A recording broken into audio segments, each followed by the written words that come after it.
The Japanese art of silencing the mind, Zen wisdom. There is a kind of exhaustion that no doctor can measure. It does not show up in any blood test. It leaves no visible mark on the body, and yet it drains more energy from a human being than any physical illness ever could. I am talking about the mind that never rests, the one that replays arguments that ended days ago, the one that rehearses conversations that have not happened yet, the one that at 2 in the morning, when the house is completely silent and there is nothing threatening you, decides that this is the perfect moment to review every mistake you have made in the last 5 years. Ancient masters knew this problem, not as stress, not as anxiety. They called it by a different name, and centuries before modern psychology existed, they had already mapped it, studied it, and found a way through it. Today you will learn what they discovered, and I promise you, it is nothing like what you have been told. If you feel that what is discussed here is rarely spoken out loud, subscribe and turn on notifications, not just so you don't miss videos, but so that when you need this, it is close. There is a question nobody asks. We all want to know how to quiet the mind. We search for techniques, apps, breathing exercises, supplements. We try harder and harder to think our way out of thinking, but nobody stops to ask why. Why does the mind refuse to be still in the first place? The Zen tradition spent centuries watching human beings. The masters did not read studies about the brain. They did not build laboratories. They simply sat and observed, and what they concluded is something we do not want to hear. The noisy mind is not broken. It is doing exactly what it was built to do. All that mental activity, the scanning, the reviewing, the anticipating, it is not a flaw in the system. It is the system running perfectly, following instructions written long before you were born. Think about it. When your ancestors lived in environments where real danger could appear from any direction at any moment, a mind that never fully relaxed was a mind that kept them alive. Reviewing the past, looking for mistakes, was survival. Imagining future threats before they arrived was survival. Never trusting silence completely, never letting the guard down even when everything seemed calm, that was also survival. The mind that today steals your sleep was, for thousands of years, the reason your ancestors woke up at all. The problem is that we no longer live in that world, but the mind does not know that. Nobody told it, and so it keeps running the old program.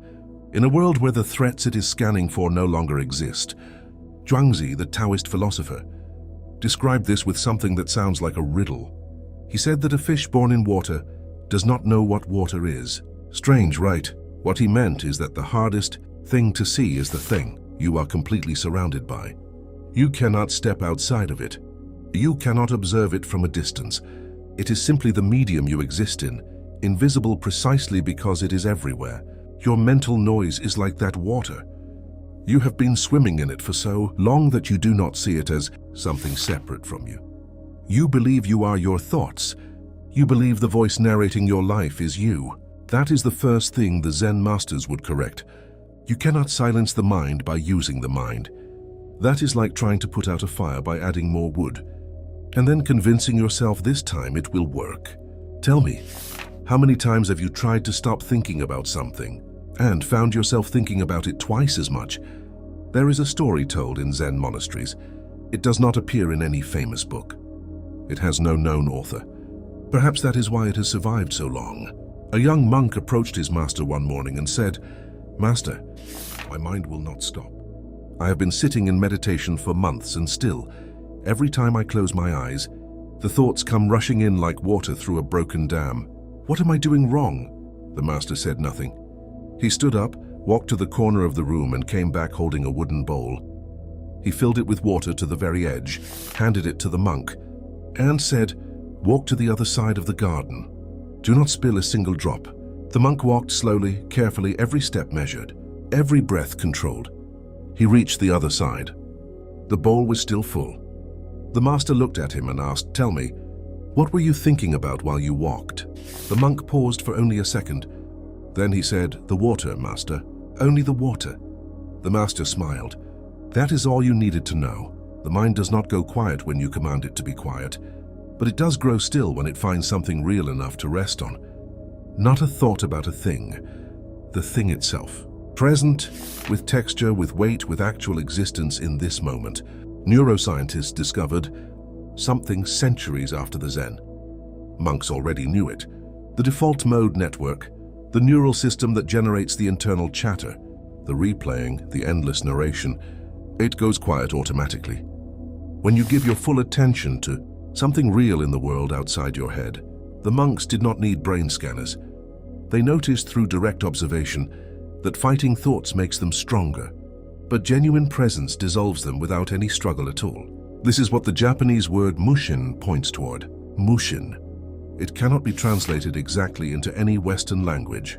It is written with two characters, mu meaning emptiness or absence, shin meaning mind or heart. In Japanese, thought those two things were never as separate as we made them in the West. Mushin means roughly mind without mind, or more precisely, action without the noise of self-consciousness layered on top of it.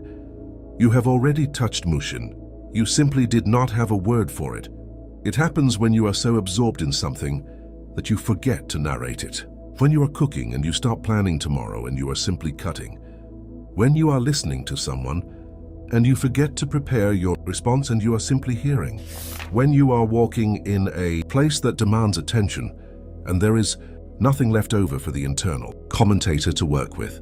In those moments, the voice stops, not because you forced it to stop, because there was nothing left for it to do. The Zen masters trained for this, not by sitting still and trying to think less. That was a misunderstanding that frustrated monks for centuries. True Zazen, the seated practice at the heart of Zen, was never about achieving a blank mind. Dogen, the 13th century monk who brought Zen to Japan, was very clear about this. He said, "You do not sit in order to become enlightened. You sit because sitting fully, without agenda, without waiting for a result, is itself the thing." The moment you sit down in meditation, hoping to silence your mind, you have already failed, because now the mind has a job. It is monitoring itself, checking whether it is quiet enough yet, judging the quality of the silence, thinking about not thinking. The bowl of water teaches something simpler. Give the mind something real. Not a concept about reality. Reality itself. The weight of your hands, the temperature of the air entering your nose, the sound of the room, whatever it is, without labeling it as good or bad. There is another layer to this that the Taoist tradition understood perhaps even more clearly than the Zen tradition did. Lao Tzu wrote in the Tao Te Ching that water is the softest thing in the world, and yet it carves through stone, not by force, not by hardness, by being completely consistently itself. The mind that fights itself becomes harder and more rigid with every fight. The mind that simply allows what is arising to arise without grabbing it, without pushing it away, without turning it into a story, that mind becomes like water. This is not passivity. This is a different kind of strength entirely. Western philosophy eventually arrived at a version of this same insight. The Stoics, who were masters of the inner life in their own tradition, made a distinction that changed everything for anyone who understood it. They separated what is within our control from what is not. The thought that arises is not within your control. Thoughts arise the way weather arrives. You did not choose the thought. You did not send for it. It appeared. What is within your control is whether you pick it up, whether you carry it, whether you build a story around it, invite it to stay, hand it the key to your house. Marcus Aurelius, who governed the most powerful empire in the known world and still found time to write honestly about his own mind, said that the things that disturb us are never the events themselves, but our judgments about the events. A Zen master would have recognized that immediately. The noise in your mind is not made of circumstances. It is made of interpretations, stories, layers of meaning placed on top of raw experience. Remove the story and what is left is just this moment, which is always, without exception, survivable. There is a koan, a Zen riddle that I want to share with you. A student came to a master and said, "My house is on fire. What should I do?" The master said, "Good, let it burn. There is nothing in it worth saving." If you hear that as cruel advice about a real fire, you have missed it entirely. The house is the self-concept. The burning is the anxiety about losing what you think you are. The master is pointing at something that every deep tradition eventually arrives at. The thing you are protecting with all that mental noise is not as solid as you believe. You are not the story your mind tells about you. You are not the accumulation of your failures, and your judgments and your carefully maintained image. Those are the furniture in the house, and furniture can be replaced. What you actually are has never been threatened by any thought you have ever had.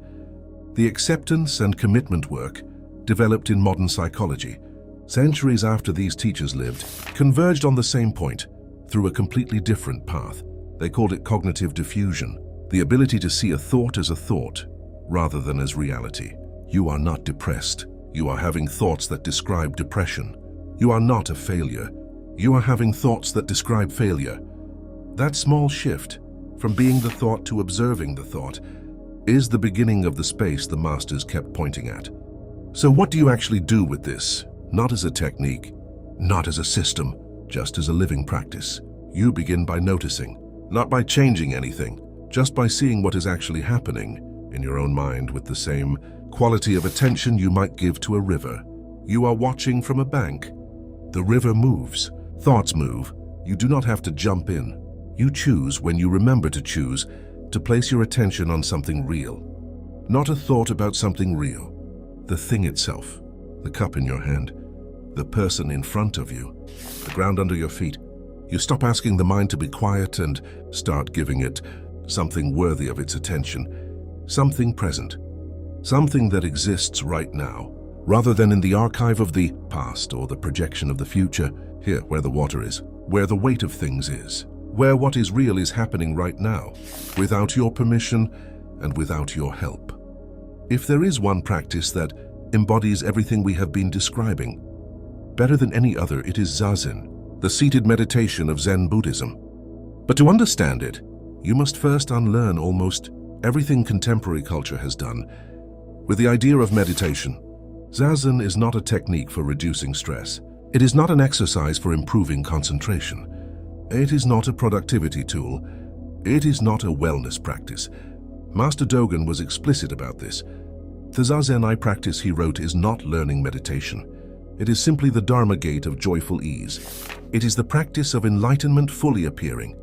What he meant by that is something our result-measuring culture finds genuinely difficult to grasp. Zazen is not a means to reach any end. Sitting is the end in itself. There is nowhere to arrive because you are already here. The instruction is deceptively simple. Sit with the spine straight. Let the eyes rest half open, looking slightly downward. Let the hands rest right over left, thumbs lightly touching. Observe the breath, but do not control it. Do not improve it. Do not use it as a tool. Simply observe it. Notice how the air enters. Notice how it leaves. Notice the moment between one breath and the next. And when a thought arrives, and it will arrive because thoughts always arrive, do not chase it and do not push it away. Simply notice that it has come. You can name it if you like. Thinking, planning, worrying, and then return to the breath. Not because the thought is bad, not because you need to empty yourself of it, but because in the act of noticing it without grabbing it, you are practicing exactly what the monkey mind does not know how to do, letting go.